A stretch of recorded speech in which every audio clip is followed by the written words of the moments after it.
Good morning, folks, and welcome back to my channel, KJ's channel.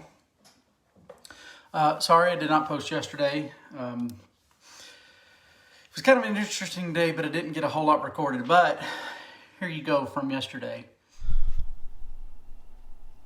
Well, welcome back to KJ's channel. It is a beautiful Tuesday above zero. Actually, right now it's 9 degrees above zero. Heat wave. Being a Tuesday, you know that is an extremely busy day for us. We got Sharon at the daycare. We got homeschooling here at the house. Then we have piano lessons, Pop and Dee Dee time. Busy. But man, we had a good day yesterday at Bible study. As I said in yesterday's video, you have to find different metrics to measure because you can't just go on church attendance or things like that to keep your discouragement from becoming overwhelming sometimes. And so we had a really good Bible study last night talking to some of those guys. We didn't have everybody there, of course, but the ones that were there, we had a great discussion with. So it was wonderful. So I hope you guys are doing well. I guess it's time to get started for the day. We still got snow here.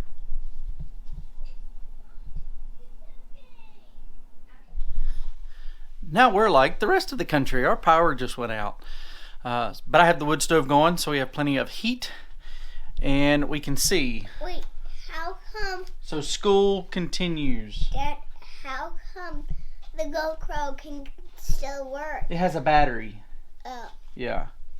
So we're still doing school. Don't batteries take power? When they run dead. Oh. But this still has full battery, see? Oh. So it'll still work. That and thing. It appears that the grid has stabilized, at least for right now. Usually first thing in the morning and then in the afternoon there's a power surge from people doing things, getting home, cooking supper, all that kind of stuff. So we only had the 1 30-minute section of outage, so we were able to get school done, but we did, because we didn't know how long it was going to go on, they canceled piano lessons and a few other things, so we don't have to do that. So now we're just going to relax till Pop and Dee Dee. Yay! All right, so welcome back, and it is time to run. I have my meeting with the dietitian today. I'm down 1 pound. The past 2 weeks have been kind of an adjustment period for long-term changes in my habits and food choices. You know, for 1 week or 2 weeks, or even, you know, the first couple of weeks after I had that appointment with my original doctor, I was able to shed quite a bit of weight because, you know, it's new. But then when cravings kick in and when you want to start, you know, getting into your regular schedule, that is a little more difficult. And that's what I've been dealing with the last 2 weeks. Thank you guys for all your comments. That is really encouraging. You know, the interaction with what a pastor deals with, you know, like on a Monday. Within the pastor world, a lot of pastors quit on Monday and just don't tell anybody because of discouragement. And there's things that happen. It's just not fair.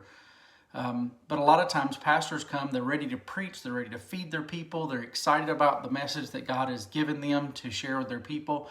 And before they get into that, people, oh, can I have a talk with you? This happened or that happened, or I'm not happy with this decision you made or whatever. And it really just drains a pastor emotionally. Now, thankfully, I'm in a place where that doesn't happen very often at all.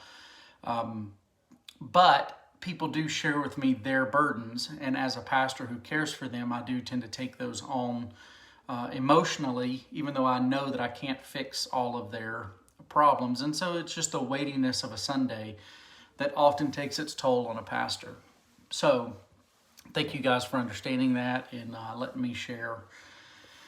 But now let's run some miles before I get ready to meet with my dietitian. So I've decided to go down to the office today, try and get some things done. I don't have a lot to do because we have a guest speaker this week, but I do have my regular midweek meditation and all that stuff. I am also going to do my appointment with the dietitian. Hang on, let me put my seatbelt on because Brian called me on that last time.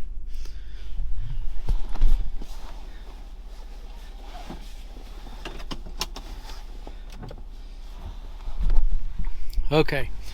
Also, this car has been having a low tire sensor come on for the driver's back tire on the driver's side back tire. How did I say that weird? Anyway, today it's not on. I was going to take it down to the Farmers Union and have them look at it, but I still need to go to the bank, the post office, and the Farmers Union to pay a bill. So I may have them take a look at it anyway. Look at Main Street. Isn't it gorgeous?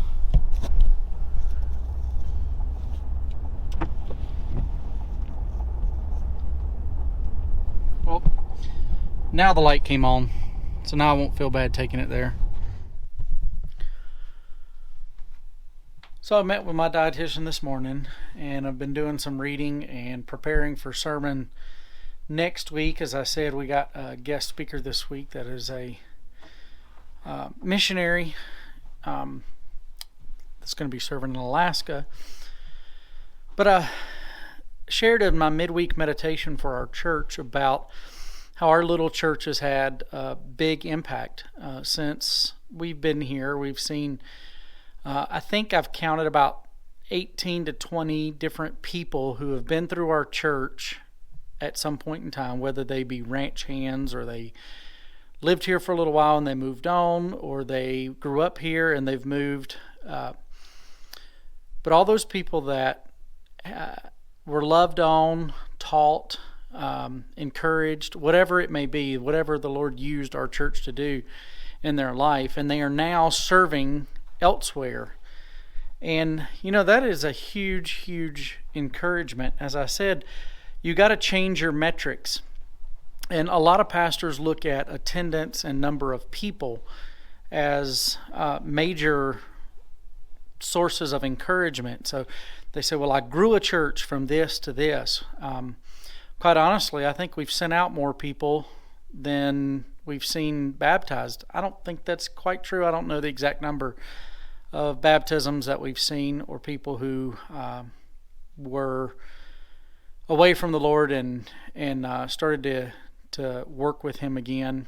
I don't know. That's not the theological. Don't be mad at me for saying it that way. But we've had people that were not living for the Lord. They were Christians, and they came back and started serving in the church, and now they're serving elsewhere. But that's a different metric that we have. Is our church here runs under 50 people on a regular Sunday, but that doesn't mean we've only impacted that number of people. We've had lots of people who have left and gone on to do other things that the Lord has called them to do. And so that's a great source of encouragement. So find your ministry. See what the Lord is using you to do and using your church to do. It might be something like that, where the Lord uses this little church right here to call out the called.